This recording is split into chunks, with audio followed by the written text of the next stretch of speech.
Zdravo svima. Pozdravljam vas ispred Udruženja za psihoterapiju, savjetovanje i coaching Srbije. Moje ime je Maja Riger, ja sam doktor medicine, psihoterapeut i coach.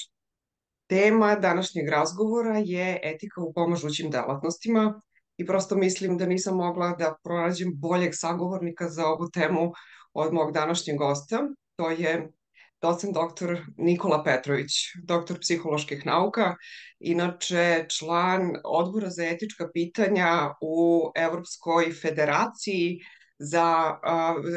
Evropskoj federaciji psiholoških asocijacija, je li tako? Takođe je član Suda časti u Društvu psihologa Srbije, drži brojne seminare koji se tiču etičke prakse u modernoj psihoterapiji. Da li sam dovoljno rekla, Nikola, možete da dodate nešto vezano Pa za to koji je danas, vaš značaj u ovoj temi? danas sam ovde u ime, pošto sam predsednik odbora za etička pitanja Društva psihologa Srbije, sad sam u ime tog odbora ovde danas, eto da pričamo o etici i da nekako popularizujemo tu temu. Hvala vam puno još jednom što ste odvojili vreme za ovaj razgovor. Pa evo, kad pričamo o pomažućim delatnostima, ajde da vidimo koje su to prvo pomažuće delatnosti, o čemu ćemo mi to danas pričati.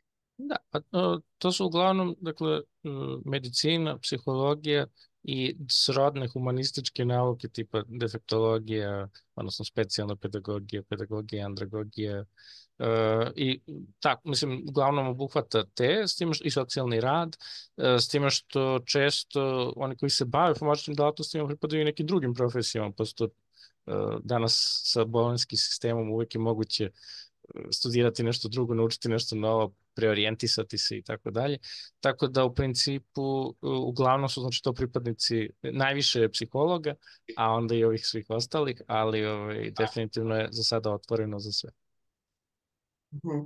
Kad pričamo o etici, da li postoje tu neka osnovna etička načela koja su zajednička za sve ove delatnosti ili svaka profesija ima neku svoju etiku, pa da li se to nešto bitno razlikuje? Nešto bih voljela više na tu temu. To je dobro pitanje. Znači, ono što je dobra vest, većina etičkih kodeksa ima 99% saglasnosti u smislu da je praktično isti tekst.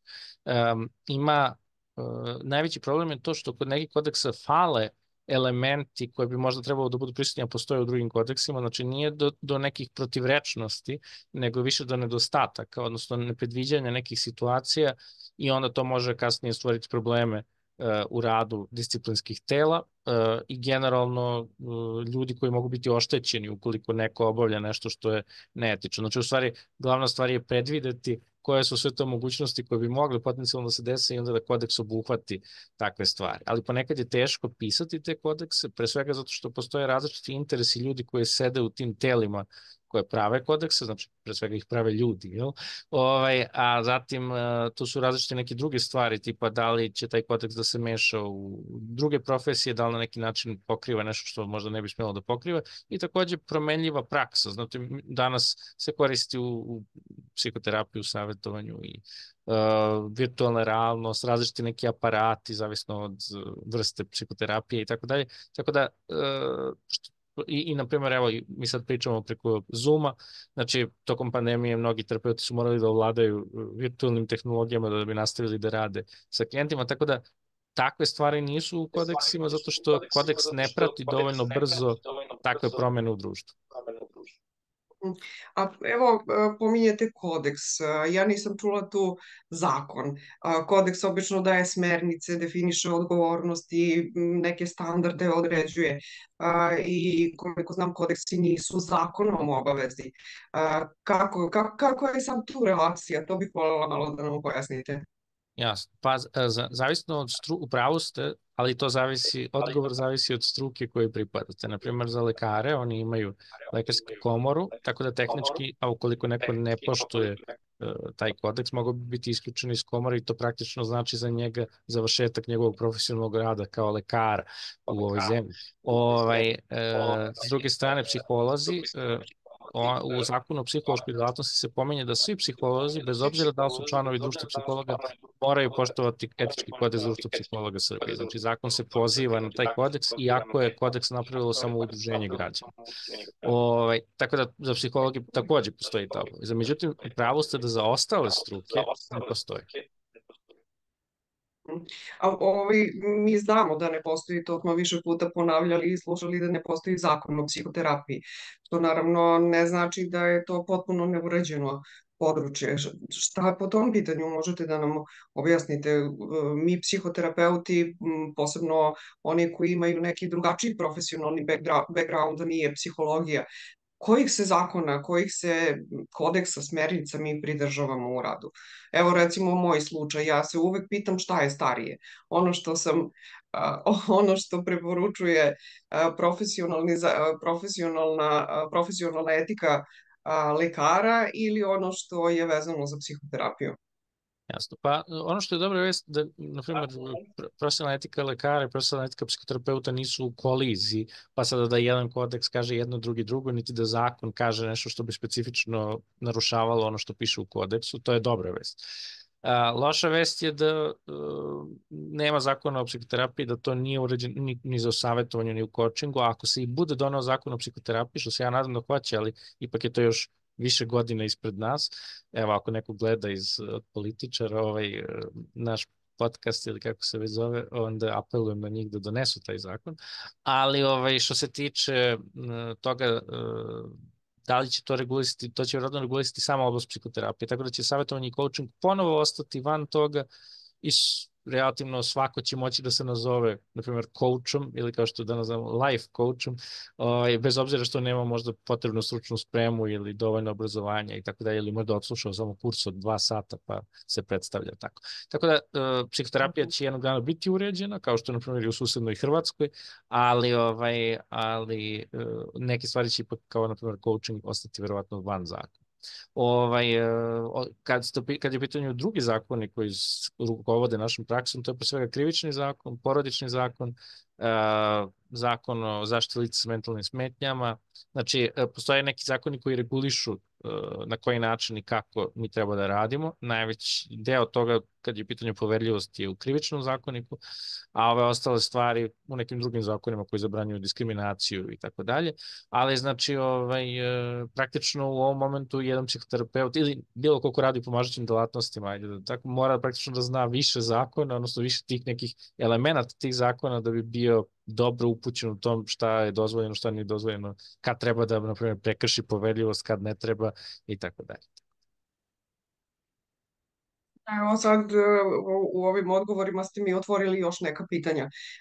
Rekli ste da ti kodeksi, pravilnici, kako god da ih nazovemo, koji definišu naše odgovornosti i ostalo, nisu u koliziji, ali nekada, evo, konkretno, pošto moram da kažem da ste nam vi držali kurseve iz etike i puno vam hvala, mnogo toga ste meni pojasnili, a i mojim kolegama.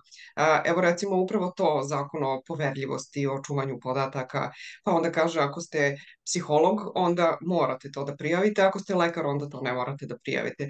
Sada ja koja sam recimo lekara, koja sam u ulozi, ajde kažem, psihoterapeuta u toj nekoj sesiji, kako ja da odlučim? Jel to treba da bude neka etička dilema i treba o tome da se razmišlja ili kako? Dakle, da, na primjer, za lekare, neka krivična dela i tako dalje, lekari mogu kao i sveštenici čuvati, zato što tako kaže krivični zakon, ali to ne znači da lekar ne može nešto da prijavi, to samo znači da ne mora. Što znači, ostavljeno je lekaru na njegovom ličnom moralu i ličnom nekom osjećanju dužnosti da preduzme mere, na primjer, da zaštiti nekoga, da preduzme mere da zaštiti populaciju, da ako ocenjuje da je neko opasan i tako dalje. Znači, praktično, lekar može to da uradi, znači ništa ga ne sprečava, niti će odgovarati ukoliko uradi ono što bi bilo moralno ispravno, samo se na neki način, upravo zbog toga, baš zato da bi lekaru mogle da se kažu neke stvari, a koje možda ne mogu da se podele s drugim ljudima, baš zato je ostavljeno da lekari mogu nekad sačuvati kad procene da ne treba nešto reći, da mogu to sačuvati kao tajnu. Ali pravo ste, znači, to nije kolizija, to je više ajde da kažemo, taj zakon je jako davno pravljen i tada psiholozi i ove neke druge struke nisu se ni bavile na taj način, pomažanje otaca kad su ti prepisivani neki stari zakoni i onda je to ostalo tako sa sveštenicima i lekarima i prosto prepisano u ove naše novije zakone, ali je vrlo moguće u mnogim zemljama se uključuju tu i drugi pripadnici, baš piše pomažućih delatnosti koje se bave savjetovanjem, psihoterapijom i tako dalje, pa su oni svi obuhvaćeni time, na primjer u Hrvatskoj je tako, znači da oni čuvaju sve tajne apsolutno. Oni mogu da prijave, ali nisu dužni da prijave. Tako da, znači, zavisno je li od struka, ljudi donose pravila, ljudi donose zakone, zakoni su promenljivi, zakoni su arbitrarni, tako da vidjet ćemo šta će biti kod nas krajnja verzija toga, ali za sad je ovako. Upravo je to jedno od pitanja koje je isplivalo iz ovog razgovora. A ko donosi te zakone? Koliko se struka pita? Koliko će psiholozi, psihoterapeuti i ostali imati ulogu u tome da daju neko svoje mišljenje sudu? Trenutno je napravljen neki nacrt zakona o psihološkoj delatnosti novi i zakona o psihoterapiji, znači s time što mnogi ljudi ne razumeju kako funkcioniše politički sistem, pa ne razumeju koliko je to komplikovano. Postoje više načina da se nešto usvoji u Narodnoj skupštini. Jedan je da se sakupi 30.000 potpisa, što je psiholozima malo teže da sakupe, možda bi i mogli. Drugi način je da nađu jednog poslanika koji će predložiti taj zakon, nema veze da li je on iz pozicije ili opozicije, i to je teško uraditi, a najteži način i vjerojatno put kojim najčešće idu pomagačke profesije su radne grupe. Znači, oformi se radna grupa više ministarstva, ministarstva zdravlja, ministarstva prosvete i drugi ili ministarstva nauke, koji obuhvate, ili socijalnog rada, boračke pitanja, znači, koje obuhvataju tu neku oblast kojom se mi bavimo i onda oni pošalju svoje predstavnike i pozovu predstavnike tih struka da se uključu u to radno telo. Sad, postoji predlog i taj predlog će biti iznet, međutim, to radno telo ne mora uopšte da prihvati nijedan član tog predloženog zakona, nego može da napravi sasvim, i tu je znači rizik za nas kao profesionalci da se donese sasvim neki drugi zakon koji možda uopšte neće da nam odgovara. Tako da trenutno ne postoji dobro rešenje i nažalost te radne grupe traju jako dugo, znači potrebne su godine da to dođe do usvajanja.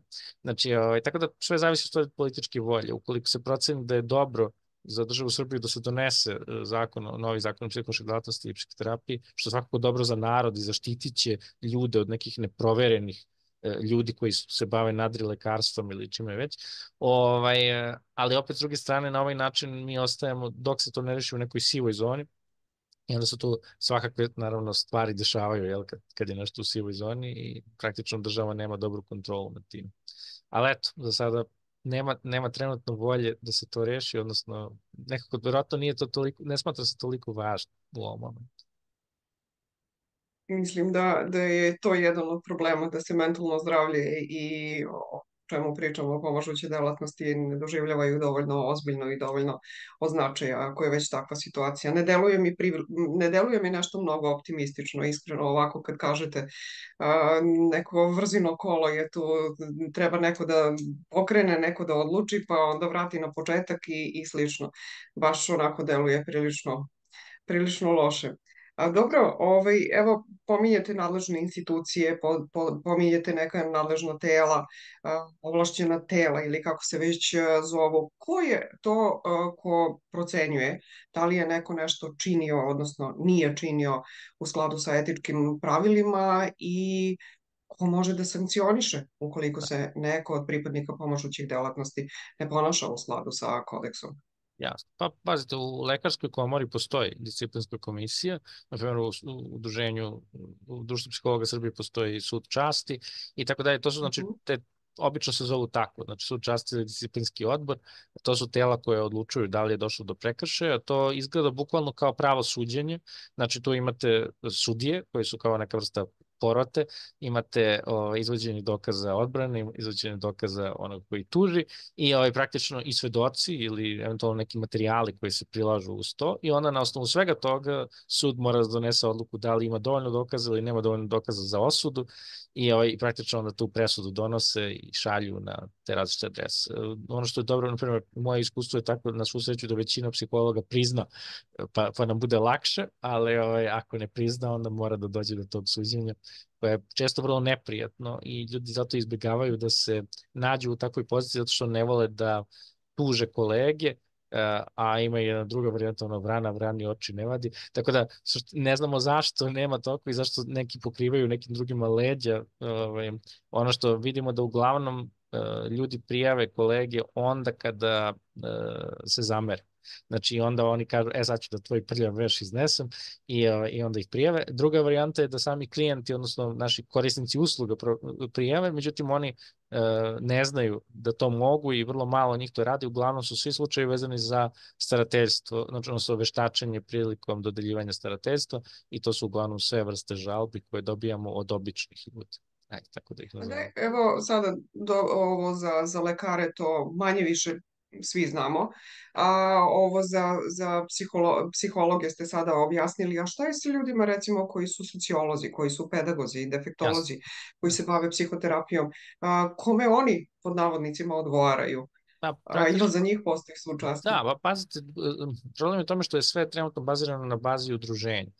Vi, ukoliko ste, znači ako ste pripadnik sad tih profesija koje ste naveli, ono što je najcrnje što može da vam se desi je da budete isključeni iz nekog udruženja čiji ste član ili da vas osude i javno osramote. Znači kako se to radi? Znači budete osuđeni, onda na svim medijima, vestima i tako dalje se pojavi taj psihoterapeut ili savjetnik ili coach je uradio to i to i onda je to upozorenje za narod, nemoj da ideš kod njega i praktično bude upropašten posao tom čoveku ukoliko je ga na taj način. Zato je u principu dobro sarađivati s tim telima, baš zato da ne biste dospeli na tu crnu listu. Ali da, sociolog, ne postoji etički kodeks koji bi definisao to što bi on radio kao u pomagačkoj delatnosti.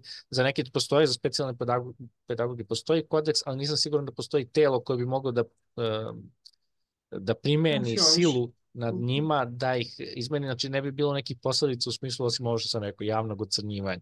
Tako da to kažem, znači dok se ne napravi komora psihoterapeuta ili komora savjetnika ili komora koučeva, znači do tog momenta ne možete praktično obuzdati, jer pazite, u svakom žitu ima kukolja i bez obzira što većina ljudi, 99% ljudi u pomagačkim profesijama su dobri ljudi koji pokušavaju da pomognu, koji se često žrtvuju svoje lične, nekad resurse stavljaju ispred svoje klijente i tako dalje, međutim uvek imate u svakoj profesiji tih 1%, a dovoljno je tih 1% da naruše ugled svih ostalih 99%, pogotovo ako javno rade nešto što nije prikladno i ukoliko se pročuje i onda praktično to ruši poverenje u celu, videli smo to na primjer kod vakcina, videli smo to kod klimatskih promjena, dešava se sumnja naroda u celu nauku, onda ukoliko se nešto ne dokaže kao ispravno ili se dokaže da postoji i protivrečni dokazi, isto tako ovde, znači ukoliko neko naruši ugled profesije, to onda utiče na sve. Ja volim da kažem svaka profesija ima svog šarlatana, tako da pretpostavljam da se iz ovo to odnosi. Evo, moram da kažem da ja nikad nisam čula ili nisam dovoljno pratila da je neko tako javno ocrnjen od psihoterapeuta ili od psihologa. Je se to dešava, je se dešavalo? Jel postoji neki primer za to? Jasno, bilo je, čisto onako da znamo. Bilo je do duše ranije godina, sad u poslednje vreme nije bilo, zato što, kažem, psiholozi su bili osuđivani na ove druge kazne, uglavnom još su priznavali krivicu, ali onda kada mora da se izrekne javna opomena osuda, onda to obično ide preko psiholoških novina, a često onda završi i u pravim novinama. Tako da, bilo je slučajeva da budu ljudi javno odsudeni. Šta se to najčešće stavlja na dušu? Ajde kažem, delatnika iz ovih oblasti. Da, pa pazite... Koji su to najčešći prekršaji etičkog kodeksa? Da, pa to su uglavnom znači, stvari koje imaju veze sa prelaskom granice i ulaskom u neke višestruke odnose i tako dalje, znači i to onda kada ljudima to zasmeta. Znači, najcrniji prekršaj je ulazak u seksualni odnos i to ne zato što je seks sam po sebi loš, nego zato što mi znamo da nakon toga usledi znatno pogoršanje i čak možda pokušaj suicida klijenata i onda to postoji kao konvencionalno pravilo, a ne moralno pravilo, ali ove druge stvari koje uglavnom su to neke, onako, evo sad poslednji slučajevi, neki, ne znam, jedan terapeut je tražio od svog klijenta koji je poznati pevač 10.000 evra kao pozajmicu da uloži u svoj biznis. Znači, to su takve prelasci granica, znači, to smislu da je, na primjer, imali smo situaciju da je prosto da je govorio neprikladne stvari klijentima, na primjer, zvao ih maco i tako dalje. Znači, iako nije napravljen sad ne znam kakav ozbiljni prekršaj da je neko sad tu oštećen, ipak i to pokazuje u tom smislu da, znači, takvi prelasci granice ukazuju da ti ljudi nisu do kraja niti savladali etičko ponašanje, niti da znaju. I kad govorimo, na primjer, pošto postoji, to je zanimljivo, nije da je uvek sve korisno što može da pruži psihoterapija, savjetovanje ili coaching. Postoji jedan deo štetnosti koje možda doživiš. Ponekad je to od tehnike, ponekad je to od načina rada terapeuta, a kad ima veze s načinom rada terapeuta, onda obično ima veze sa neetičnim ponašanjem. Tako da svakako, kao i sve što može da ima nus pojave i pomagačke delatnosti imaju nus pojave ponekad. Dobro, opet ovako kako pričamo, stalno se otvaraju neka nova pitanja, zanimljivo je to vezano, to za granice, vezano to za sada što ste pomenuli profesionalnu etiku. Meni je palo na pamet, postoje ljudi koji tako uobičajeno oslovljavaju druge sa dušom, maco, kuco i ostalo. Koliko te neke lične navike i vrednosti, ajde da kažem, ili način komunikacije treba da utiče na ono kako se mi profesionalno odnosimo u radu sa klijentima. Pa to sad, evo, pada mi na pamet druge stvari. Mi nekako moramo da se prilagođavamo i klijentima kad su u pitanju razne stvari, na primjer, pre svega oblačenje i tako da je. Sećam se, na primjer, jednog primjera da sam ja došao, klijent je tinejdžer, a ja sam bio na nekom skupu gde sam morao da budem obučen u odelo, kravatu i tako dalje, a on nije navikao da me tako vidi. I kad sam se ja tako pojavio, znači on je bio ceo seansu zaprepašten i nije mogao ošte da se koncentriše da priča lepo zato što mu izgledalo nekako suviše kao da smo sad napravili neki jaz i da sad sam ja neki ozbiljni tip tu, tako da, znači ako na takve stvari ljudi reaguju, samo na način oblačenja, možete misliti koliko reaguju na ono što kažete, ponekada, na primjer, ljudi sa graničnim poremećajem ličnosti, na primjer, reaguju jako loše ako ste im persirali i onda im slučajno ne persirate, zanesete se i tako dalje, znači mogu da se jako naljuti i na cela seansa izvinjavanje i priča oko toga. Tako da, zato kažem, jako je, ljudi su osetljivi, ti ljudi koji dolaze po pomoć nekada nemaju razumevanja za terapeuta ili njegov greške. Sad mi rekla, juče jedna koleginica da je njena klientkinja rekla, ja znam da vi imate ličnih problema i da ste na bolovanju, ali mene to ne interesuje, meni vi trebate kad meni trebate i ja hoću da vi budete tu kad meni. Tako da, moramo uzeti to u obzir, znači da ljudi prosto gledaju to iz svoje perspektive, ne iz naše, i onda kada mi napravimo takve neke sitne propuste, pređemo granice, uradimo nešto što je tako neprikladno, damo neprikladnu ponudu ili nešto uradimo što izlazi iz okvira onog što se očekuje od nas, a to je da budemo odnosno, ajde ovako, jedan od čestih prekršaja, čak 40% terapeuta nažalost to radi, je da ponekada postoji nešto što se zove u psihoterapiji, u savjetovanju, pa i u coachingu, postoji nešto što se zove samootkrivanje.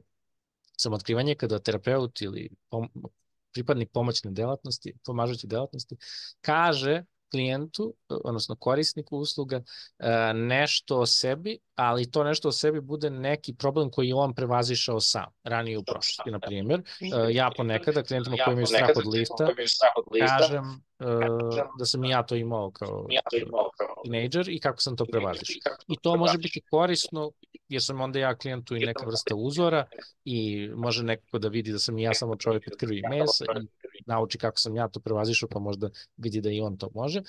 Ali dešava se mnogo češće da terapeuti i savjetnici pričaju svoje trenutne probleme koje nisu razrešili i onda praktično terapija postane dvosmerna ulica, a ne jednosmerna kao što bi trebalo da bude. Znači, mi smo tu da pomažemo klijentima i to je asimetričan odnos, a nikada klijenti ne treba da pomažu nam. Da kažem, znači, takve vrste prelaza ili, na primjer, nažalost, nekad se dešava da ljudi tračare, da ljudi pogotovo drugim kolegama i tako dalje, znaš ko mi je došao i tako to. I onda to može stvarno da naruši poverenje javnosti u nas ukoliko postoje takvi ljudi. I zato mi moramo da sankcionišemo te ljude, zato moramo da sprečimo to u korenu, jer ukoliko takvi ljudi nastave to da rade, narod nam neće verovati i neće dolaziti da im pomažu. Tako da, iz tog razloga mislim da je jako važno, znači da etika, odnosno da se zakoni i etika strogo poštuju i da se u većini situacija ljudi kad prave ove nazovimo ih greške, etičke prekršaje, oni to rade iz nehata, ne namerno zato što žele nekog da povrede. Ali čak i iz nehata, jedini način, nažalost, koji smo mi otkrili da je moguće naterati ljudi da se prisvete toga je kada dobiju opomenu.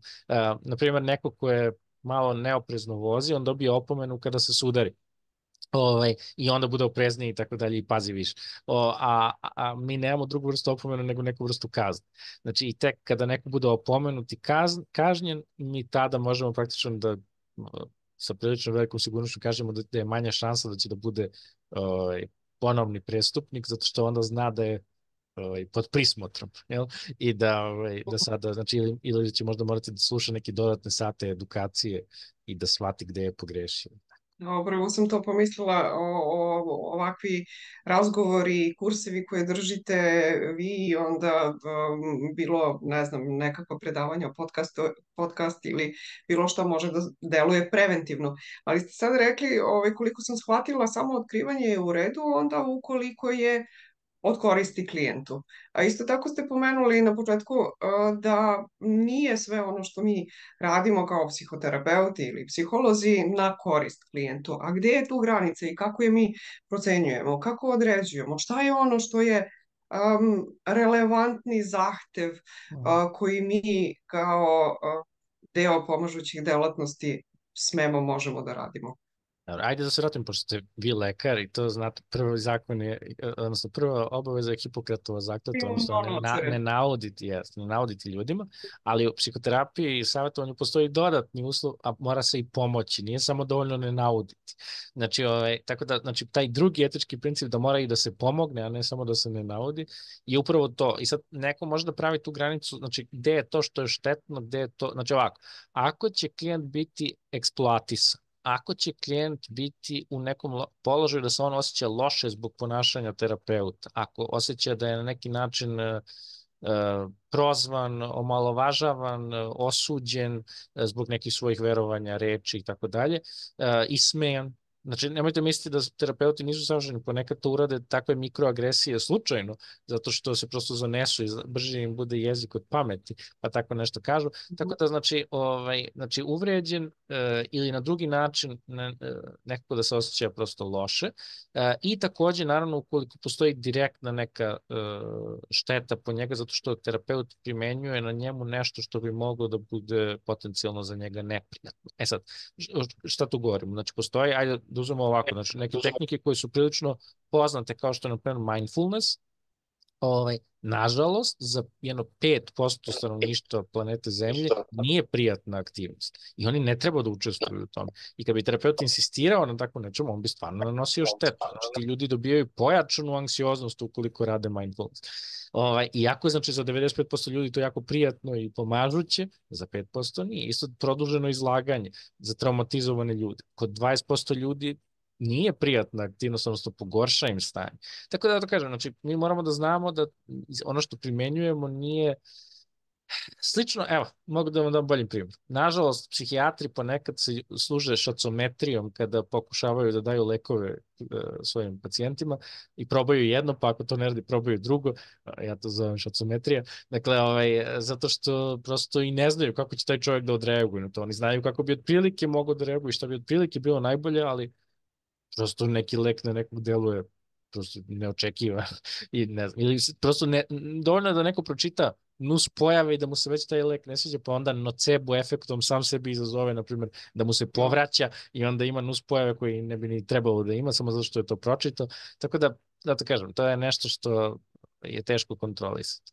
Tako da, odgovor je da mi praktično stalno smo na toj tankoj liniji između onoga što je korisno i štetno i da vrlo lako možda se sklizne ono što je štetno ukoliko terapeut ne obraća pažnju. Zato je ponekad dobro imati neke vrste protokolizovanih praksi, odnosno da znaš otprilike šta sa kojom vrstom poremećaja treba raditi, baš zato da ne bi skrenuo suviše u nekom pravcu ajde da kažemo, idiosinkratičnom, svojoj nekoj zamisli koja može da se ispostavi posle kao loš.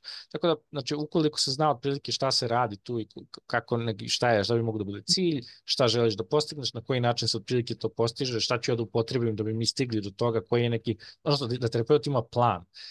Imamo sad mi veći problem i znači tu sad možemo oko drugog pitanja da se bavimo to što mnogi terapeuti ne samo da ne vode evidenciju i da pišu nešto, a trebalo bi o svojim klijentima, ne, nego oni dolaze na te seanse bez ikakvog plana i programa, samo tako iz nedelje u nedelju se pojavljuju isto kao i klijenti i oni nemaju nikakvu ideju šta sad treba tu dalje raditi. Znači ništa nisu niti razmišljali o tom klijentu u tih nedelju dana, nisu tako, nego eto, ponovo ga vide i sad se sete, aha, da, to je onaj moj klijent i onda pokušavaju tu na licu mesta nešto da smisle. Što nije dovoljno dobra praksa u smislu, znači, to znači da nije nikakav plan osmislio tretmana, kako će taj tretman da se završi, kako ću ja da postignem to što treba da postignem. I sad, naravno, neki tretmani traju dugo. Znači, neki tretmani traju mesecima, godinama i tako dalje, pogotovo u psihodinamskim pristupima ili nekim terapijama koje se bave poremećajima ličnosti. Naravno. I tu može da se ima neki dugoročni plan. Ali ako neko dođe zbog nečega što može da se reši kratkoročno, onda terapeut bi morao da ipak ima neki plan, jasan plan akcije, zato što ono što mi znamo je da glavnina u psihoterapiji, pogotovo za te neke lakše, ajde nazovimo lakše, ili subkliničke stvari se dostigne do 6. seanse. I zato mi imamo veliki postotak ljudi koji posle 6. seanse napuste terapiju. I upravo iz tog razloga mi moramo da budemo jako brzi i efikasni u tih 6 seansa, da mi uradimo sve što možemo, baš zato što znamo da će najvjerojatnije klijenti da odu posle toga. Tako da, to je onako, to vam je prosek, nije tako u svim terapijama. Ljudi koji dolaze na psihodinamski tretman ponekad ostaju godinama jer znaju da je to tako, ali ja vam pričam o proseku svih terapija. Da, jedan dobar deo klijenata čak i kod nas na psihodinamsku terapiju se javlja i traži neki quick fix. Nešto ako zato što danas tako živimo, ljudi hoće brzo magično rešenje. Ljudi hoće tako nešto i zato idu preko kod astrologa i vidovnjaka nego kod nas. Zato što astrolog i vidovnjak može da obeća to, a mi to ne obećavamo. Drugo, astrolog i vidovnjak slično kao zubar, ti ne možeš da radiš ništa. Astrolog i vidovnjak ti odrade neku magiju, a ti ne možeš ništa da radiš, a nažalost, kod psihoterapije, savjetovanja i coachinga ti radiš sve, a taj čovjek koji je iz pomažuće delatnosti ti samo pomaže. Da. Moj profesor interne medicine ima običaj da kaže možda neki leče i preko fotografije, ali ja to ne radim. Tako da i mi tu treba negde da postavimo granicu. A evo sad ste rekli da otprilike mi što se tiče toga kad pomažemo, kad možemo naštetiti klijentu ili ne učiniti dovoljno, praktično sve vreme hodamo po nekoj ivici. Pa sam zbog toga htjela da vas pitam kakva je praksa vezano za to second opinion, drugo mišljenje. U medicini je to da ne bude samo da forsiramo od pomažućih delatnosti medicinu, psihoterapiju, to generalno mislim. Kakva je praksa što se toga tiče? Da li klijent ili terapeut može da zatraži mišljenje? Obično se to radi vezano za dijagnozu. Znači, ukoliko neko dobije neku dijagnozu, to važi u celoj medicini i on nije siguran u to ili sumnja. Znači, ponekada neko ko dobije neku lošu dijagnozu, on traži drugo mišljenje zato što se nada da će dobiti bolju dijagnozu, odnosno da su pogrešili. A onaj ko dobije dobru dijagnozu, a hipohondar je, on misli da su lekari pogrešili i onda traži drugog da bi mu našao tu bolest na koju sumnja da je ima. Tako da sve jedno za slučaju ljudi traže druge dijagnoze. Kad su u pitanju psihoterapije, to se ređe dešava, zato što ljudi nekako prihvate, kada im se objasni tako da je prihvate donekle da možda imaju neki sklop ličnosti ili da možda jeste, ili na primjer kad nekome kažete da je neurotičan, jer to ljudi prihvate, ne dovode u pitanje, pogotovo ako im kažete da je to 97, ne znam kako, nije 90, ali dosta veliki broj pripadnike ljudske vrste da ima to, onda je sasvim normalno da i oni prihvate nekako da mogu da budu u toj kategoriji ljudi. Ali, znači, ponekad roditelji ne mogu da prihvate da nešto nije u redu sa detetom, znači to se dešava kod dečjih terapeuta.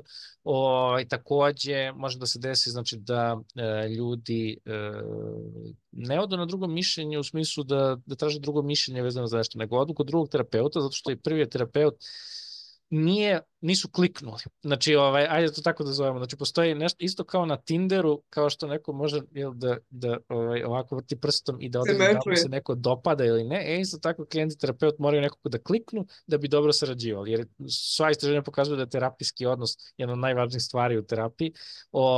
Znači, ako se to ne uspostavi na dobar način, cela terapija će ići na glavačke.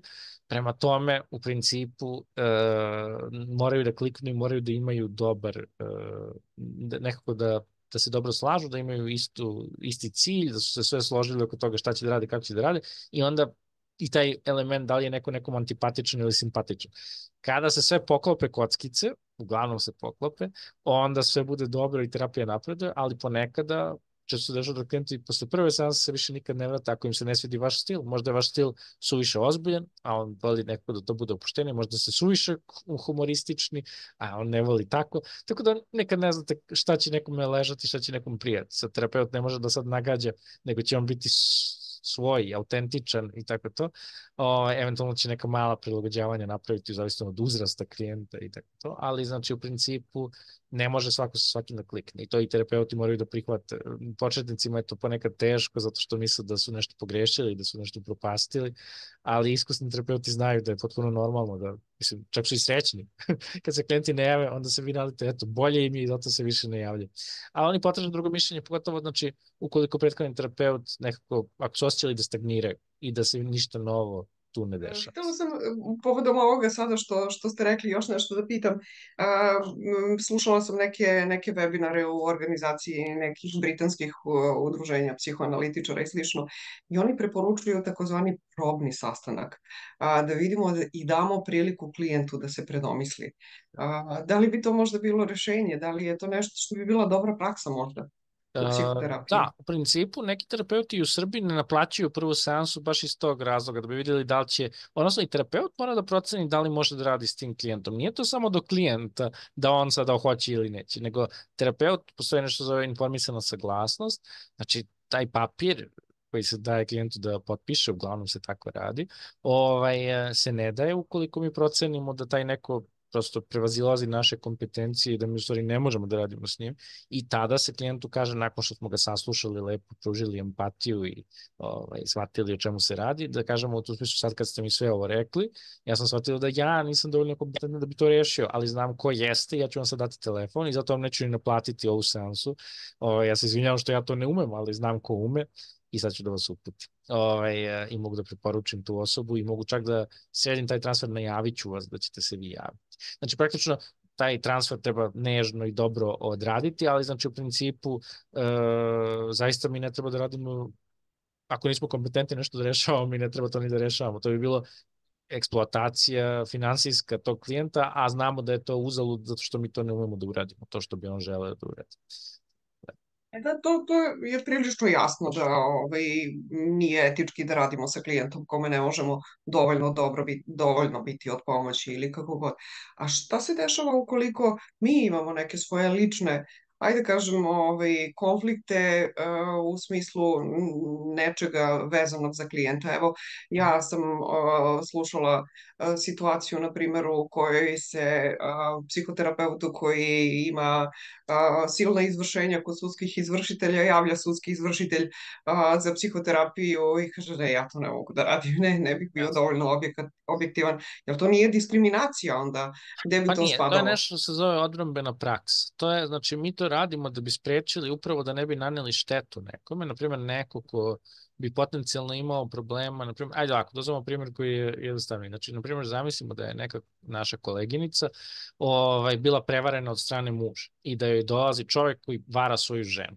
Ona bi mogla da primeni odbrambenu praksu i da kaže, znate što, ja bih volao da vam pomognem, ali s obzirom da sam ja preživela neke stvari, mislim da neću biti u stanju to da uradim kako treba i ja ću da vas prosladim drugoj osobi zato što mislim da ja to ne bih dobro uradio.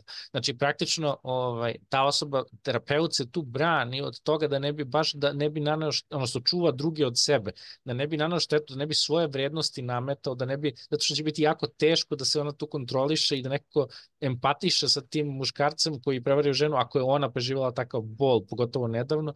Nisam siguran da će moći da ga razume, empatiše i da bude na njegovoj strani, jel? Nego da će upravo biti na strani te, iako je on njej klijent, možda na strani njegove žene, prevarene. Tako da kažem, znači, odbrambena praksa na neki način, tako se mi čuvamo od toga da mi ne bi naneli štetu drugim. I mi zato odbijamo neku vrstu i neku kategoriju klijenata za koju smatramo da ne bi mogli, na primjer, neki ljudi ne bi mogli da rade sa nasilnicima u porodici, neki ne bi mogli da rade sa silovateljima. Tako da kažem, znači, postoje neke granice koje čovjek može da ima i prosto da mu ne bi bilo prijatno da nešto radi. Bez obzira što bi volao da pomogne, ali smatra da zbog svojih ličnih vrednosti i stavova ne bi mogao. Razumem. A evo, čitavu tu priču kad ste pomenuli oko toga da za ovaj prvi primer koji ste dali, to bi bilo samo otkrivanje. Pazi, ja sam preživala tako nešto, to ne bih mogla da radim sa tobom.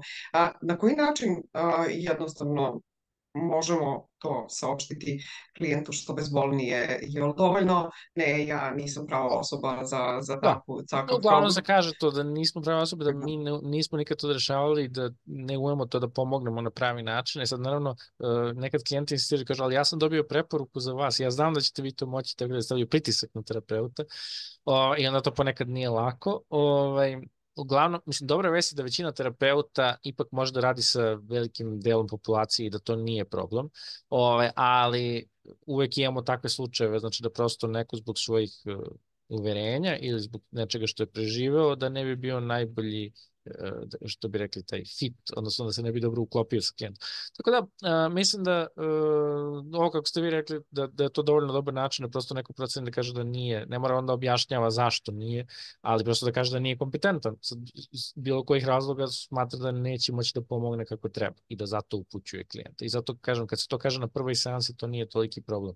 Drugi problem koji možda nastane, što je sad ulazak i otvaramo time Pandorinu kutiju novih pitanja, tako da nisam siguran da treba to da kažem, ali ajde, to je kada neko dolazi na seanse i onda tek na 4. i 5. seansi vam prizna nešto zbog čega vi shvatite da sad imate problem. I onda je to mnogo veći problem, zato što onda sad napuštanje tog klijenta bi bilo problematično i za klijenta i on to loše podneo i kao neko odbacivanje. Ja to kažem, znači tada je mnogo veći problem nego kad saznate to na početku. Na početku, da. A evo, još jedno pitanje, meni se to recimo dešava. Ponekad dođe vam recimo klijent ili klijentkinja koji živi u potpuno kulturološki drugačijoj sredini, recimo žene gde se onako tretiraju kao, ajde kažem, niža bića, gde su maltene obespravljene. I sada vi shvatate da bi mnogo bilo od koristi da ta žena postane asertivnija, ali to bi svakako narušilo neke njene odnose. To se kosi sa vašim nekim vrednostima gde vi smatrate da smo svi isti, nezavisno od pola, geografije i ostalog. Poznajemo i te kulturološke norme relativno dobro. A šta radimo u takvoj situaciji? Radimo sa klijentom, sa klijentkinjom, Da. onako kako mislimo da treba, rizikujući da Pa se njeni pazite, ne, odnosi tamo ovako, znači, ono što radimo uglavnom je, znači, da mi možemo u granicama onoga što je u toj kulturi prihvatljivo raditi sa tim klijentom. Ja mislim da u svakoj kulturi žena može nekad da se izviče na muža, mislim da to ne postoji kultura da se to nekad ne dešava, ali ono to je jedna stvar, a sasvim druga stvar je nešto što možda u nekoj kulturi nije prihvatljivo. Sad, ono što radimo je ovako. Ako je neko s time, znači, krši zakon neki, onda mi preduzimamo mere, prijavljujemo i borimo se i branimo tu stranu koja je ugrožena. Međutim, znači, ako, na primjer, kao što ste rekli, niža bića, ako neko tuče ženu, to je prelazak te granice. Ako neko psihički maltretira ženu, to je prelazak te granice. Ali ako, na primjer, on traži od svoje supruge, ne znam, da mu sprema svaki dan ručak, iako je to na neki način, možda za nekog drugog ne prihvaća i tako dalje, s obzirom da ne krši ove druge zakone, mi ne bi se mešali u taj kulturološki element, ako je to u toj kulturi normalno da žene to rade i ako bi se smatralo da je velika sramota ukoliko se to ne radi i tako dalje, znači mi ne bismo sad nekome nametali naše zapadnjačke vrednosti zato što mislimo da je to bolje i zato što je feministički pokret dosta uradio za žene i ohrabrio i tako dalje, mi ne bismo nekoga sprečavali, pogotovo Pogotovo ako taj neko uživa u kuvanju. Znači, bez obzira što bi možda shvatili da je to neki vid ropstva, znači, ne bismo se mešali u to. Znači, onda kada su zakoni prekršeni, da, onda pogotovo kad imamo jurisdikciju, znači ako smo u istoj zemlji, a neko je taj naš klijent u Kataru, a mi smo ovde, znači, kad imamo jurisdikciju i kad je neko ovde, znači, ukoliko se prekrše zakoni, mi reagujemo, branimo i tako dalje, onda kada, znači, su ti kulturološki obrazci takvi da, znači, najbolje pitati tad klijenta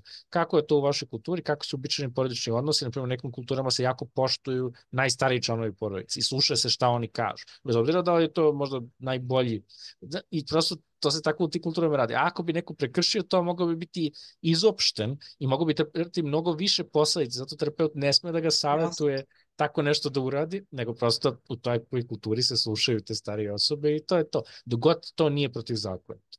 Mi podržavamo kulturološke razlike i nećemo nametati svoje vrijednosti. Da, upravo ste sad rekli, psihoterapeut ne bi trebao da savetuje. I generalno jedan dobar deo klijenata se na psihoterapiju javlja i kaže došao sam po savet i vrlo često prvo to savet malo zapara uši, a druga stvar to što vrlo često to budu neki nerealni zahtevi. Recimo da me žena sluša, da me deca vole i slično. Gde je granica tih legitimnih negde... Da, taj cilj možda zvuči nerealistično, to ne znači da ne bi moglo da se pomogne klijentu da bude asertivniji i da se neko više bori za to što bi želeo da postigne, to može, ali da promeni tuđe mišljenje teško, pogotovo kad taj ne dolazi na tretman zajedno s njim. Ono što pa nekada, dakle, to što vi kažete, ljudi dolaze po savjet. Terapeuti daju savjete, samo ne tako direktno, oni ih daju uvijeno, oni kažu imate opciju ovu, imate opciju ovu, ili eventualno 3, ili koliko već opcija tu postoji za razrešenje. Naprimjer, ostati sa partnerom ili napustiti partnera. Obe opcije su valjne, mi možemo da prođemo kroz svaku, da vidimo analizu dobiti i štete i da vidimo šta ćete tu dobiti, šta ćete izgubiti i tako dalje. To može, ali nećemo nikad reći treba da se razvedete od muža jer je taj muž ovakav i ovakav. Znači, tu ne ulazimo u autonomiju klijenta, on mora sam doneti odluke, čak i ako se nama nešto čini da je katastrofa po našim standardima, prosto mi se ne mešamo, dok god se zakon ne krši. Znači, pustimo da prihvatamo, neko možda hoće da živi u vezi, iako taj njegov, ne znam, partner mu proverava telefon. Ali on prihvata da živi u takvom odnosu i ne smatra to da je problematično i tako dalje, jer to ne prelazi kao, on spava pa i ne zna da se to dešava, pa ne doživljava kao proganjanje.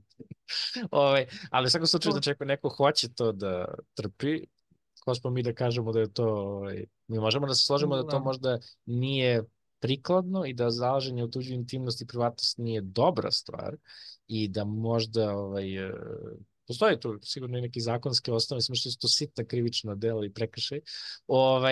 Dakle, ali ako neko hoće da pristane na te uslove, na primjer, evo daću vam primjer drugačiji, zato što najviše imamo primjera takvih da muškarci kontrolišu žene i da im određuju kako će da se oblače, šta će da...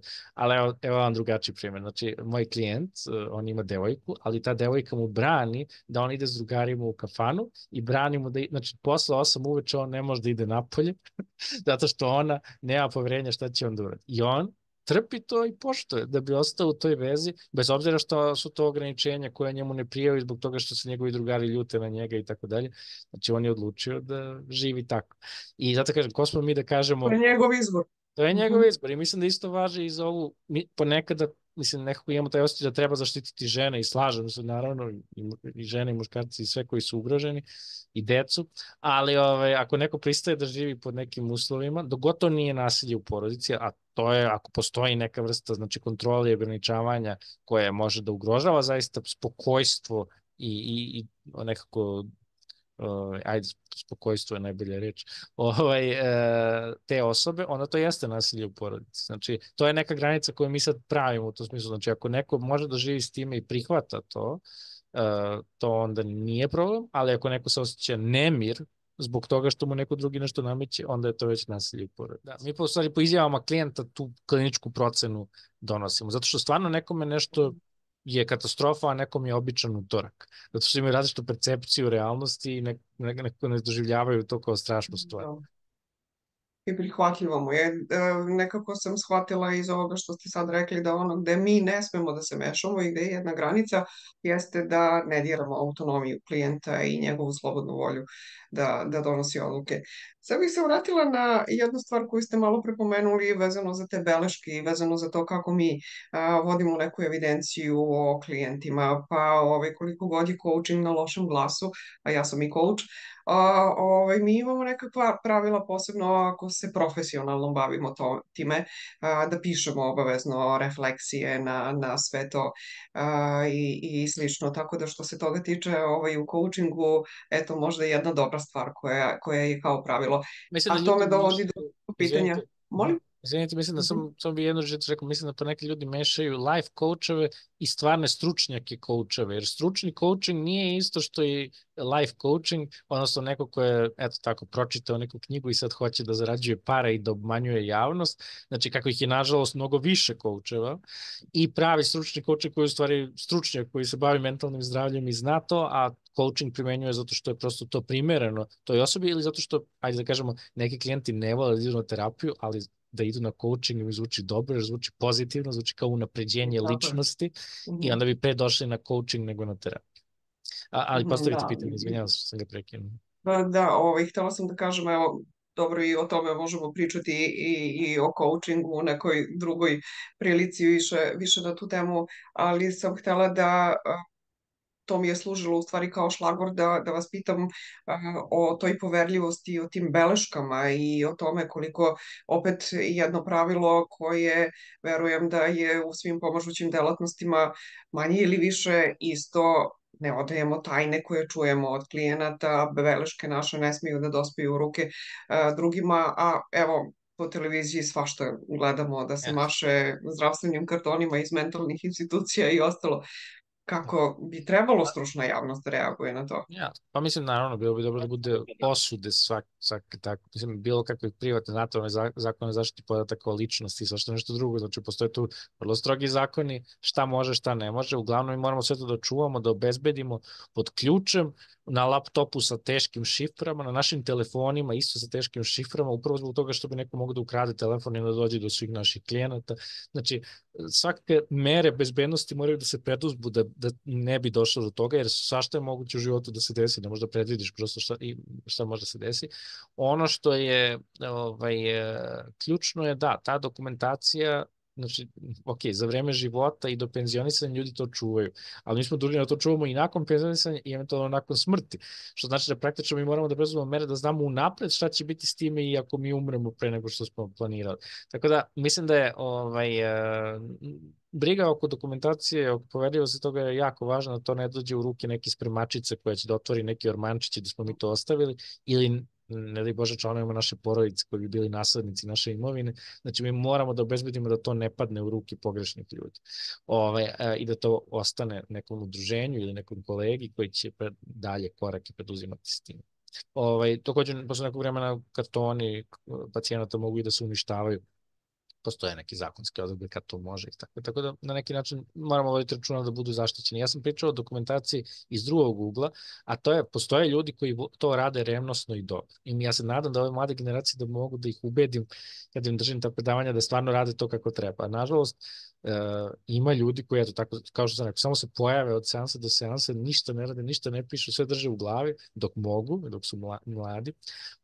I onda, nažalost, ukoliko ih pozove sud ili ako bude neka druga situacija gde ta dokumentacija mora da se nađe, onda je problem, onda šta možeš da uradiš nego da navrat nanos izmišljaš dokumentaciju i ispraviš na lice mesta, znači, a što je opet kršenje tih etičkih standarda i propisa. I ja to kažem, jako je važno da se kao i u svakoj drugoj profesiji, beleži ono što se radi da bi prosto moglo da ostane taj trag, a taj trag je jako važan u slučaju pogotovo tih sudskih sporova. Shvatam, zato sam i potegla ovo pitanje zato što često i na supervizijama kad radimo pitaju edukanti, a da li treba da beležimo, pa svakako to je preko potrebno da se tako nešto radi. Nikola, evo, malo pre sam pomenula neke stvari kad se postavlja pitanje da li ću ovako raditi ili neću, da li je ovo dobro ili nije. Pitanje etičke dileme. Šta je u stvari etička dilema? I da li postoji neki pattern, neki način kako ih mi, algoritam po kome ćemo rešavati te etičke dileme? Da, pa etička dilema je, pre svega, znači prvo ovako, da bi neko ošto bio u etičkoj dilemi, on mora da bude dovoljno etički osetljiv da bi mogao da prepozna da je ošto se nalazi pred dilemom. Druga stvar, da bi ošto postala dilema, mora da postoji neki vremenski međuprostor da taj neko može da razmišlja o tome. Znači, nije etička dilema ukoliko se vi nađete u situaciji onako iznenada nešto se, ne znam, klijent krene da bude agresivan prema vama, skoči i hoće da vas davi, što se na svu sreću nikad nije dešavalo u Srbiji. Znači, to nije etička dilema, zato što tu na licu mesta u sekundi čovjek mora da donosi neke odluke, brani se i tako dalje.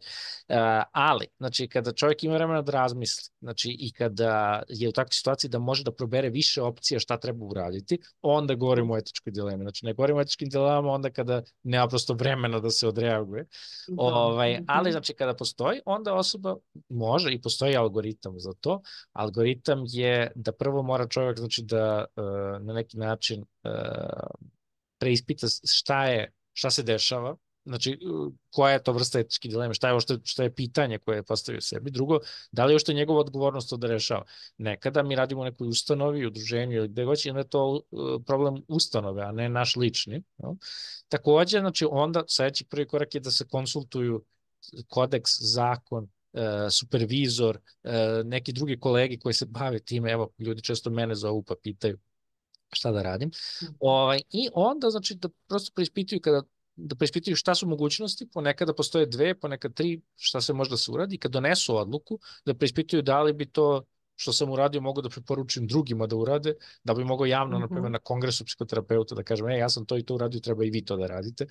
Da li bi isto važilo za druge klijente u sličnim situacijama i da li bi to pre svega ponovio ponovo, da mi se opet tako nešto desi. I ako je odgovor na sva ta pitanja da, onda verovatno ste dobro uradili što god da ste odlučili. Ali ponekad nije lako doneti te odluke, zato što jedan od problema je to što neki ljudi nisu dovoljno informisani o etičkim pravilima, pa onda naslučuju što je bio odgovor, a ne znaju, zato što nisu prošli dovoljno tokom svoje edukacije i nisu dovoljno.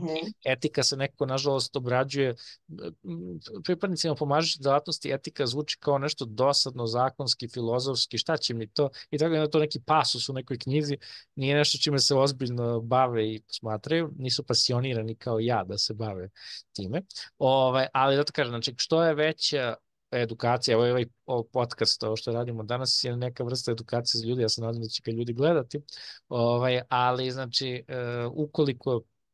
ukoliko neko bude informisan, povećava se šansa da on u stvari dobro odreaguje, zato što onda on zna, ima primere, seća se kako to treba da se rešava i onda može da reši.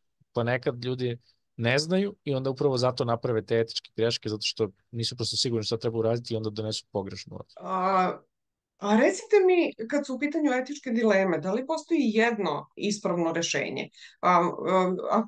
Da to bude trilema ili ne znam, ima više alternativa, jer često eto kad držimo kurseve, mi imamo u našoj školi psihoterapije gde ja radim kao edukator, imamo i module koji su posvećeni etici i u coachingu i u psihoterapiji i onda često kada iznesemo neku vinjetu ima više različitih mišljenja i sa različitih aspekata, svako od njih deluje ispravno.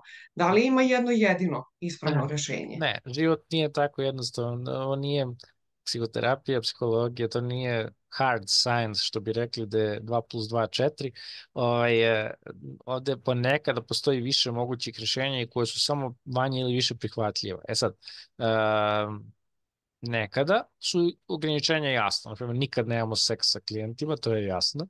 Ali, na primjer, pravilo neka druga koja, na primjer, ne znam, da li smemo da zagrlimo klijenta, znači, ili da li smemo da primimo neki poklon, to poklon je možda najbolji primjer, zato što je u našoj kulturi prihvatljivo primiti poklon, lekari često primaju bar flašu pića ili nešto tako, i to se smatra uobičajenim u našoj kulturi. Odbijanje tog poklona bi moglo da ugrozi terapijski odnos, da našteti klijentu, i onda praktično ta donošenje odluke oko toga da li treba prihvatiti poklon, da li treba reći dobro, ja ću da prihvatim to ime savjetovališta, ali ne u svoje lično ime, ili ajde kako bi mi ste dali taj poklon rečima, nemojte da mi date poklon, nego mi date rečima. Znači, postoji mnogo mogućnosti kako to da se razreši, jeli? Ali znači ni samo prihvatanje, to ne bi bilo greško ukoliko to nije neki preskup poklon, baš zato da se ne bi povredilo osjećanje klijenta, ali mu treba reći da to nije praksa, da se ne donose pokloni inače. Tako da, znači, u suštini da, eto, na primjer, u takvoj situaciji postoji više rešenja šta bi moglo da se uradi i svako od njih je manje ili više dobro. Ali, znači, jasno je da postoje nekada kada znamo da sigurno je nešto pogrešno, jel, kao na primjer ta neka eksploatacija, zloupotreba klijenata, neki pritisak na njih da urade nešto i tako to, znači to su ti primjeri kada je jasno da ima ovo jedino pravo rešenje da se to ne radi. Ali znači u ovakvim drugim situacijama kad je otvoreno, onda ljudi, na primjer, da li ako prođe, na primjer, 20 godina od terapije i ponovo se sretnete sa svojim klijentom u potpuno drugim okolnostima, u Turskoj na moru, da li vi smete da se družite posle toliko godina i da li smete da odete zajedno negdje na kafu, da pričate i tako to. Znači, i to je sada, znači, sasvim jedna druga situacija, taj terapijski odnos je završen. Vreme, kontekst. Znači, ja da kažem, znači, to je sad kontekst i procena terapeuta, da li, znači, treba da se druži s tom osobom, da li, ako se posvađaju kao prijatelji, da će to da upropasti one terapijske napore koje su imali od ranije, i praktično on ako donese tu odluku da se druži, što sme, onda praktično se zatvaraju vrata da se taj klijent ikad više vrati na terapiju. Tako da, znači, praktično to su neke odluke koje tu donosimo, znači nije uvek tako, dobro ste vi rekli, znači postoji više rešenja nekada i samo je pitanje šta je možda najbolje odabrati, ali neće nijedno od tih rešenja ugroziti klijent. A imamo neke situacije kada direktno rađenjem te pogrešne stvari ugrožavamo klijenta. Tako da u takvim situacijama znamo šta je ispravno, a ovim situacijama koje su u sivoj zoni, tad može i ovako i onako. I ovako i onako.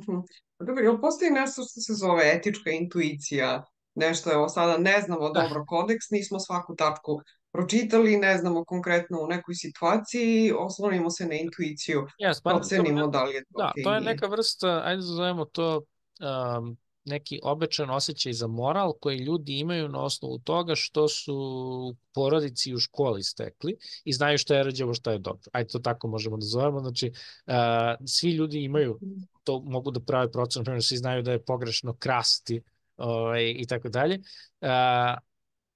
I znaju da je pogrešno, na primjer, nekome naškoditi i tako dalje. Znači, ljudi znaju da je to rđavo. Sad opet, naravno, neki ljudi to rade, bez obzira što je pogrešno, ali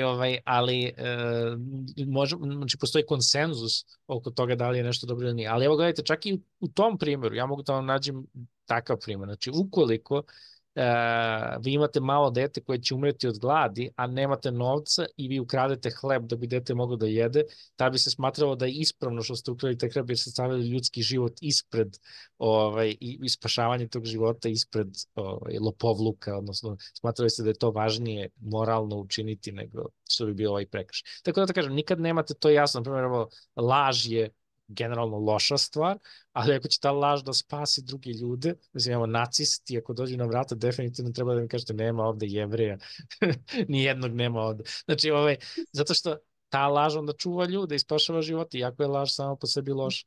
Tako da, zato kažem, znači, etika, ponekada znamo tačno šta je ispravno, šta nije ispravno, ponekada može da više stvari bude relativno ok uraditi.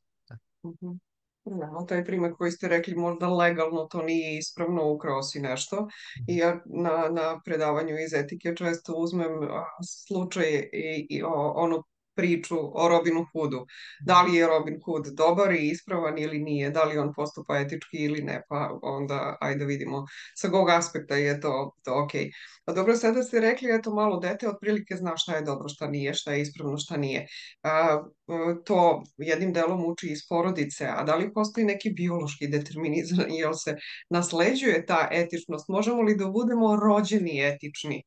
Da, ili ne? mislim da je to znači, nešto se ipak više uči, s time što neki postižu taj najviši nivo stadijuma, kako je Kohlberg to definisao, da procenjuju etičnost ne na tom nivou samo pravila, kako većina ljudi to doživljavaju kao sad postoji zakon protiv toga, pa to ne treba raditi, nego mogu da preispitaju situaciju, možda zakon greši, možda je, na primjer, taj zakon u nacističkoj Nemačkoj da treba u koncentracione logore slati Jevrije pogrešan zakon, tako da poštovanje tog zakona, iako je zakon, bi bilo pogrešno. Tako da to preispitivanje, to je taj najveći nivo moralnog rezonovanja.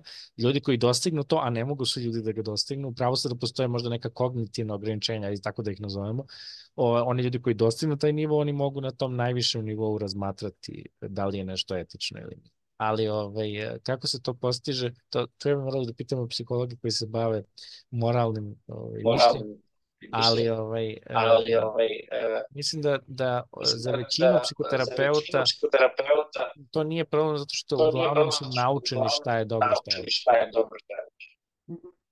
Upravo sam to htjela da zaokružimo, taj deo, to što smo pričali, kako se ta profesionalna etika stiče, uči, usvaja, šta je sve tu potrebno, evo, pomenuli smo i trening, odnosno edukaciju i ostalo, razgovore sa kolegama, preispitivanje, pa ajde taj deo nekako za kolege koji počinju da se bave time, da shvate koliko je i šta je najvažnije u tome. Pa, pazite, znači, imao sam ljudi koji su 3 puta slušali moj kurs o etici, isti kurs, 3 puta, i kaže, tek 3. put sam zapamtio sve kako treba. Tako da ljudi ponekad voli ponovljeno to da slušaju, iako to zvuči kao dosadno slušati o zakonima i etici, pokazalo se da je način u stvari na koji to prezentuješ u stvari najvažniji. Ako prezentuješ na zanimljiv način, tako da ljudi mogu da to skapiraju i povežu s primjerima, onda je to lakše, a ako im pričaš suvoparno kao neko predavanje ex katedra, onda bi mogli da im bude dosadno, da im se spava dok to slušaju. Ono što mogu da kažem vezano za to je potrebno je dosta edukacije. Mi dobijamo jedan deo te edukacije na našim osnovnim fakultetima, ukoliko su znači ove humanistički orijentisane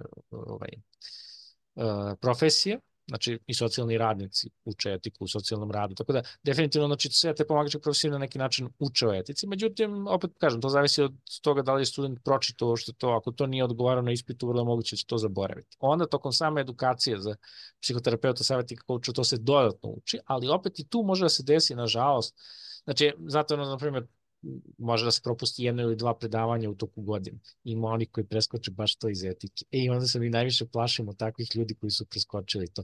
Tako da ja mislim da bi trebalo insistirati da se to predavanje osluša ako se ga preskočio, pa onda sledeće godine sa nekom drugom generacijom, da prosto niko ne preskoči to, zato što neke druge stvari teorijski i možeš da preskočiš, ali etiku ako preskočiš ti si onda rizičan za rad s ljudima. Takođe, mislim da bi trebalo, jednog dana kad se napravi komora ili neko telo koje bi moglo da organizuje to, da redovni kursevi o tome i da nekada i oni stariji terapeuti koji misle da sve znaju, jer su toliko godina iskustva imaju, da i oni takve stvari treba da odslušaju, zato što nikad ne znaju, mislim, samo neko ko se baš bavi etikom, kao ja, koji sam doktorirao na etici, bavim se time, pišem radove o tome, ja sam možda upućen pa sad u sve te neke finese, da li terapeut sme da bude na Tinderu i da tako traži partnera. Znači, to neko ko se ne bavi time... Eto jedno zanimljivo pitanje, ne razmatra. Isto tako. Znači, zato kažem, to neko neće da razmatra i neće uopšte da se bavi time i zato kažem, mislim da je potrebno da mi s vremena na vreme, možda jednom godišnje ili tako nešto, održavamo takve kurseve redovno i da svi terapeuti u Srbiji, nažalost to još nije došlo do svih, ali eto mnoge škole su me zvale da pričam njihovim edukantima i ja to nudim, tako da u principu volao bi da i ostali imaju prilike da svi to odslušaju, zato što tako mi u stvari smanjujemo šansu za etički prekršaj, ako bi svi čuli takve kurseve i ne samo moji, nego i drugih ljudi koji se bave time, nisam jedini. Upravo ono što sam rekla malo pre, da preventivno delujemo, da ne dođe do toga, do suda časti ili već čega. Evo, možda pomenuli smo coaching. To je isto tako spada u pomažuće delatnosti. Pomenuli ste i te samoproklamovane koučeve. Ja kažem, pošto sam profesionalni kouč, pošto što sam prošla svu edukaciju koja je potrebna i dobila akreditaciju Evropskog saveta, nekako mi znamo pravila. A kako ako ne postoji, kao što ste rekli, zakonski uređeno, to postoje kodeksi, postoje udruženja, ali ko sankcioniše, ko prati recimo evo postove po društvenim mrežama i vidi on se predstavlja kao kouč, a ja znam da nije kouč i ovo što priča su potpune gluposti, nemaju veze sa koučingom. Šta onda da radimo? Ako pitate ko prati, ja pratim. Da li, naravno i drugi ljudi mi javljaju, pošto znaju da se ja bavim tim, po meni pošalju. Sa društvenih, najčešće danas imamo te prekršaje na društvenim mrežama, ljudi svašta kače, prave selfije sa klijentima, mislim, ne može veći nivo. Sa klijentom influencerom, pretpostavljam. Da, zato kažem, mislim da to, takve stvari, znači, mi moramo da upozorimo ljude da to ne rade. Mnogi ljudi ne znaju da je to zabranjeno, mislim, to je sad tu glavna stvar.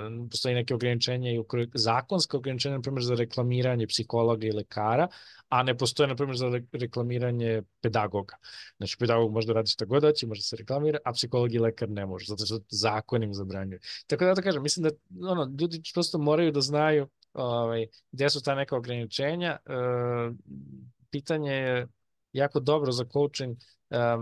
Coaching samo po sebi nije ništa loš. Čak ovaj profesionalni coaching koji se radi i za firme, ne samo za pojedince, vrlo korisna stvar, nešto što je jako dobro. Dobro je i za terapeuta koji od toga ima zaradu i nekako širi ta znanja, a s druge strane dobro je i za te ljudi koji će to slušati. Coaching, ajde da sam čisto da ovo razlistim ljudima. Jako je mala razlika u onome što će da radi psihoterapeut, savjetnik i coach na terenu. Jako je to slično sve. S time što coaching se obično ne primenjuje za, ajde zovemo ih, teške psihičke poremeće i probleme. Znači, nije neko bi bilo neprimjerno, kao, ti u teškoj si depresiji, imaš bipolarni poremeće, ajde da te coachujemo. Ne zvuči prikladno, jel? Znači, to zvuči kao da je potrebno neko lečenje i zato je tu psihoterapija, kao reč terapija. Ali za sve ove subkliničke stvari, pogotovo za probleme življenja, kakvih je najviše, svađam se sa ženom, ljubomoran sam, ne znam, plašim se, ne znam, da pređem ulicu ili šta god, da je tako nešto, ako je nešto što je u domenu toga čime se coaching bavi, onda svakako ima smisla ljudima ponuditi coaching kao alternativu i nekako za mnogi ljudi će to biti dovoljno, to što će dobiti od coachinga. Nekima neće, neki će morati biti preusmereni na ozbiljniju psihoterapiju, zato što neće biti dovoljno to što coach može da ponudi, ali i to je, znači da coach zna gde su njegove ograničenja i granice, šta ume, šta ne ume i da shvati, aha, ovo nije za mene, moram to da prosledim dalje. Jel? I tako. I onda, ali to važi i među terapeutima. Mislim, bilo bi jako neobično, na primjer, da porodični terapeut rešava anksioznost kada zna da, na primjer, najviše se kognitivno-behavioralni terapeuti bave time. I zato on obično prosledi tako. A isto tako mi kao kognitivno-behavioralni terapeuti prosledimo njima ako neko ima bračne probleme. Zato što je uobičajenije da se oni bave time. Mislim da tako isto. Ako neko želi da priča o svojim snovima i svojim nekim mukama, egzistencijalnim problemima, onda je za njega bolja psihodinamska terapija ili neka egzistencijalna terapija ili nešto tako drugo. Znači sve zavisno od toga šta je tip problema čovjek bi trebalo naći. Sad mi imamo taj drugi problem što ljudi ni sami ne znaju šta sve postoji i šta se nudi i tako dalje, pa onda googlaju, eventualno dobiju preko preporuke i mi uglavnom dobijamo ljude preko preporuke, tako da u suštini ukoliko je neko nekom pomogao i ako je neko dobar coach i pomaže ljudima, on je onda isto kao da je dobar i terapeut, jer će onda on imati preporuke, ljudi će hteti da dođu kod njega i on će raditi vrlo uspešno. Tako da, zato kažem, mislim da ovim life coachevima, znači evo ovako, oni koji slušaju to, razlika između pravog profesionalnog coacha i ovog što vi kažete šarlatana, life coacha je ta što šarlatani obećavaju svakoga čuda, kule i gradove, obećavaju rešenja, dok pravi profesionalni coach ne obećava ništa. On će da pokuša i daće sve od sebe i pokušat će da uradi sa svojim stručnim znanjima, ali nema nikakvih obećanja i magičnih rešenja i veruju u sebe i samo pričaju sebi pozitivno i bit će sve u redu. Znači, ne obećava nikakve magične stvari, nego pokušava da mu pomogne na stručan način. Što ponekad, kažem, nije lako za klijente, jer ljudi vole ta magična, brza rešenja. Tako je. Da, jedna važna stvar koju mi na edukacijama govorimo, coachevima u edukaciji da ne izlaze iz delokruga rada coachinga, čak i ako možda neke stvari znaju, ali da to bude na nivou prepoznavanja i da znaju kada će svog klijenta uputiti dalje za neke ozbiljnije stvari. A isto ovo zanimljivo što ste rekli, šta je to veća, šta je manja patologija i kako proceniti s obzirom na to da recimo, ne znam, na executive coachingu gde radimo sa ljudima koji su vrhunski u svojim poslovima na nekim visokim pozicijama, imaju prilično narcisa i slično, Time što ali onda tu coach ne poenta je u pokušava tome što ne radi. Da, coach ne Tako je. pokušava da reši njihov poremećaj ličnosti. Coach im pokušava da Upravo. budu funkcionalni i da bolje mogu da se snađu u tom radnom okruženju i da budu uspešni i da ne prave probleme svojom sujetom. Ali, znači, suština je da neće rešavati poremećaj ličnosti. To je druge Upravo terapije to to. rade. Da. Ja da kažem, mislim Da, da to je ta granica. Da, mislim da je to upravo to do očekivanja klijenta i šta su njegovi ciljevi. Ako klijent kaže ja hoću da više da nemam narcistični poremećaj ličnosti, što nikad nisam čuo od klijenta da kaže, ali kad bi rekao, znači onda vi Posebno za kažete narcisa. ok, da ideš ti na šema ili DBT terapiju ili neku terapiju baš posvećenu rešavanjem takvih stvari.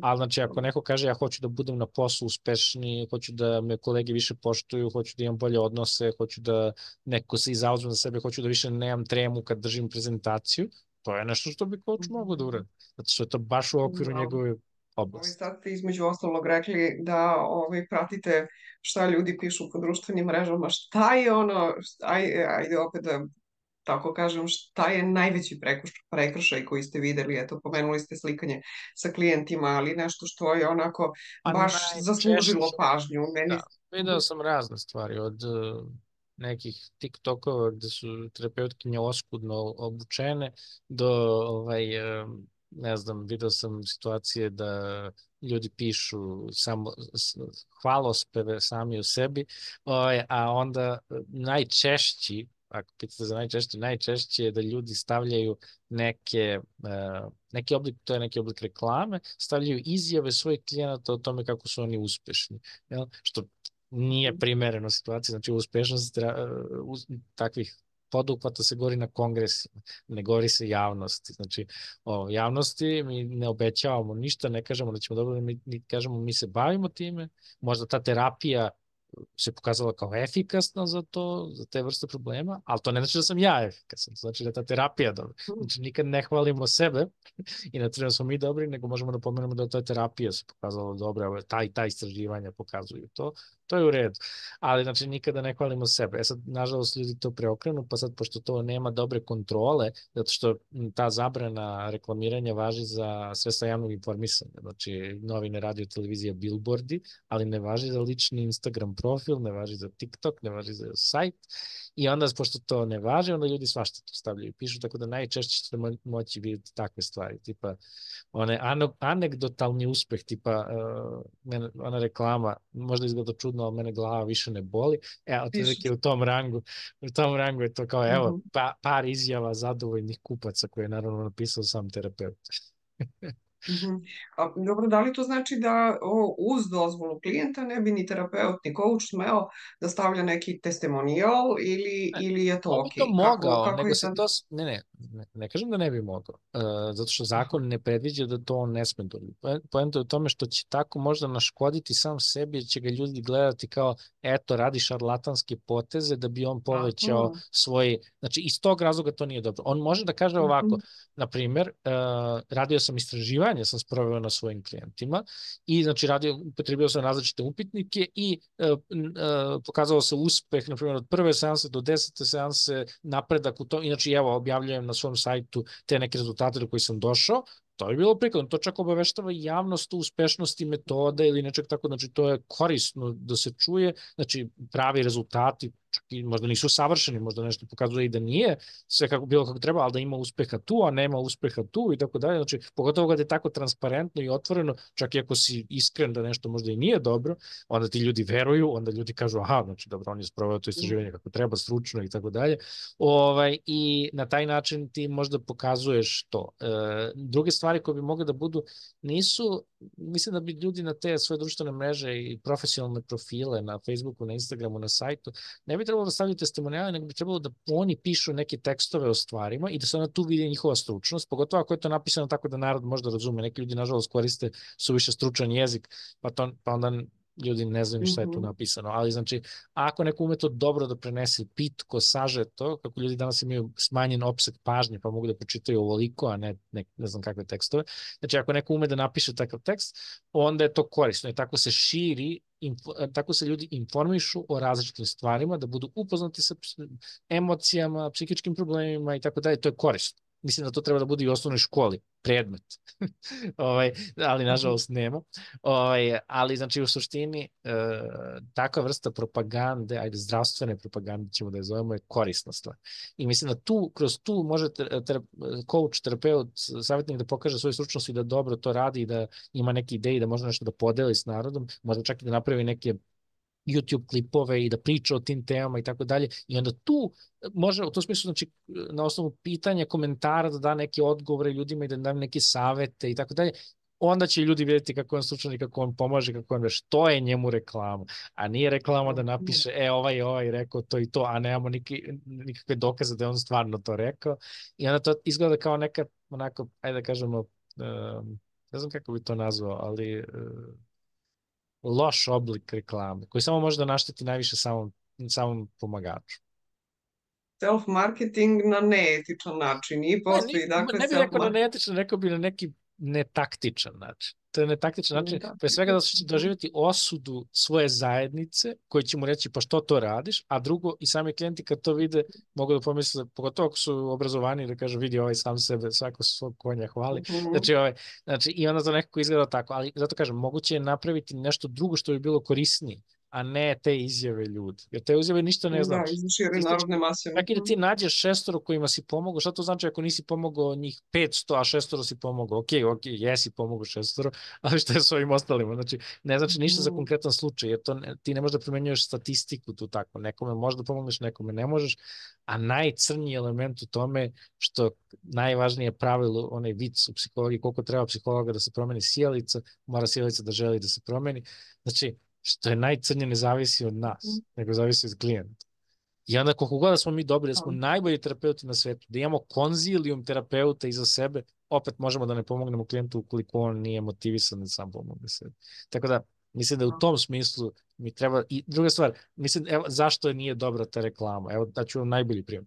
Zato što se pokazalo da najveći deo uspeha terapije zavisi od klijenta. I onda ako vi hvalite sebe, praktično hvalite tog klijenta koji on sam svojim snagama, znači to je praktično pohvala za klijenta. Možda napišete testimonijali mojih klijenata. Da sam ja uspešan. Jeste, da to nije dokaz da ste vi uspešni, dokaz da su klijenti uspešni. Tako da, zato kažem, iz tog razloga, pošto mi znamo koliko je procenat varijanse u istraživanjima nosi element klijenta i njegovog učešća u terapijskom odnosu van terapijskih činioca, znači, na primjer, ne znam, neko ko je usamljen i dolazi na terapiju, jedan put upozna nekoga i više nije usamljen, to nije terapeut izveo. Znači, to je njemu život sproveo da mu se to desi, tako da on može imati i placebo efekta, koji sigurno potiče od samog klijenta. I svi ti elementi zajedno nose mnogo više varijansa nego od onoga što je terapeut uradi. Terapeut radi korisnu stvar kroz taj odnos i kroz tehnike koje primenjuje, ali to je ništa naspram onome što klijent mora da uradi. Tako da kažem, ti testimonijali govore onda više o uspešnosti klijenata, a ne terapeuta. Možda je klijent pomogao, terapeut pomogao klijentu da bude bolji u komunikaciji, da se otvori i ostali ohrabrio.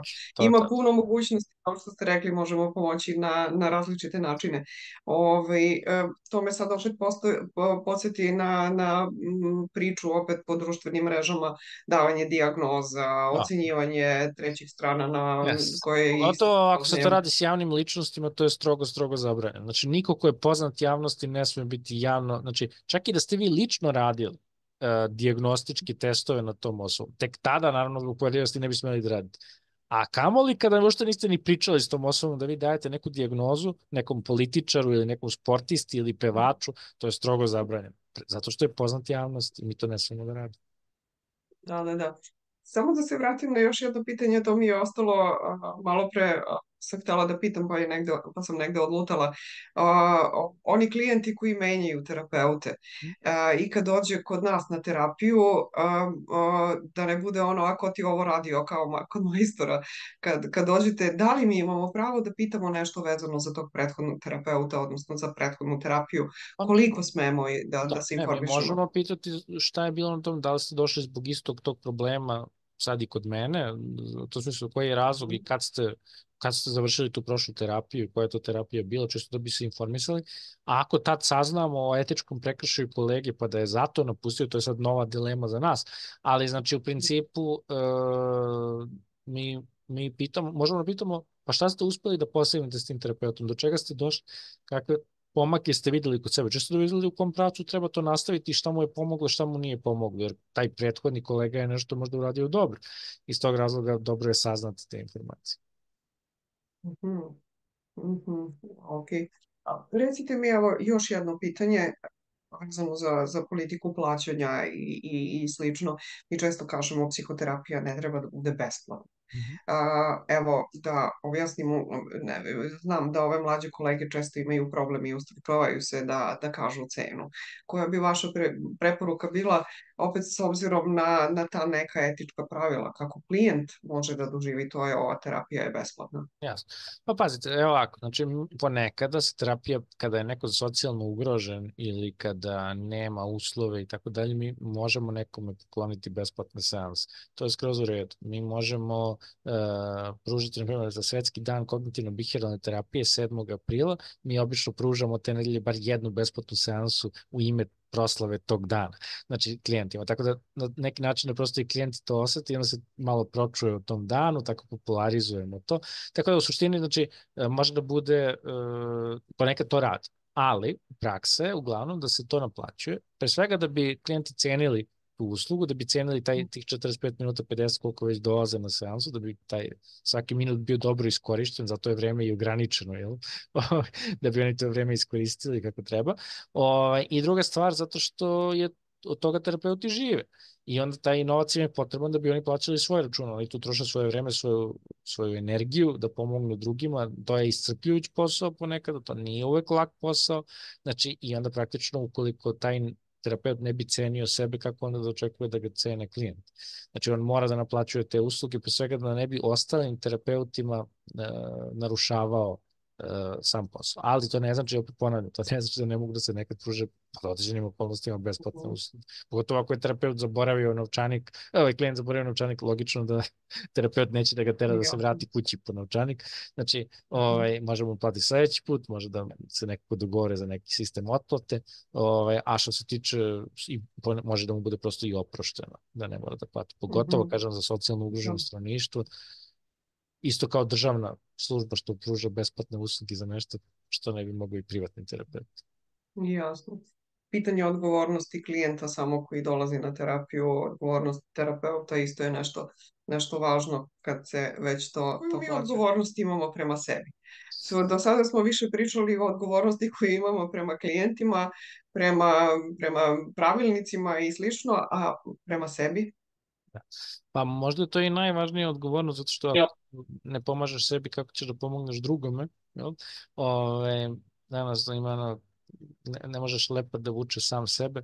Znači, praktično nekako mi ponekad trebamo pomoć od nekog drugoga, ponekad da sami moramo da idemo na superviziju ili kod svog terapeuta ukoliko smo u problemu nekome koji ne možemo da rešimo sami, osjećamo se loše, pošto i terapeuti su ljudi i imaju svoje, mogu da imaju probleme, ali uglavnom mi to brže rešavamo, mi to primetimo i mi znamo da je licemerno da pomažemo drugima, a da sami imamo haotične živote, pa zato to brzo rešimo ukoliko nešto iskrsne, a kao i svima možda iskrsne smrtni slučaj, bolest ili nešto drugo. Što se tiče koje su druge obaveze, znači jedna od etičkih principa je briga o sebi, što znači da praktično terapeut ne bi trebalo da radi nikad kad je pod stresom, što terapeuti u velikoj meri krše. Dakle, ne bi da radi kada je pod velikim stresom, znači terapeut treba da bude kući, da odmara, znači terapeuti takođe treba da idu češće na godišnje odmore, preporuka da se ide 4 puta, sad naravno zavisno od finansijske mogućnosti, ali znači bar na neke sitne odmore otići i onda se napune baterije. Takođe, hobi, zabavne aktivnosti, druženja, sve što se čini razumnim da bi osoba se osjećala lepo i da mu osjeća da mu je život zabavan. To je prva preporuka. Druga preporuka je ograničavanje sopstvenog rada, znači ne preterivanje sa brojem klijenata. Evo, nedavno smo imali slučaj kolege koji imao 50 klijenata nedeljno, što je ekscesivno mnogo. Znači, to je previše i nisam siguran, mislim, njegovi klijenti se ne žale, on pruža dobre usluge, ali to mora ostaviti traga na čoveku, to je jednostavno neverovatno veliki broj. Znači, i mislim da iz tog razloga mi prosleđujemo klijente kolegama, baš zato da ne bi došlo do tog preopterećenja pojedinačnog terapeuta.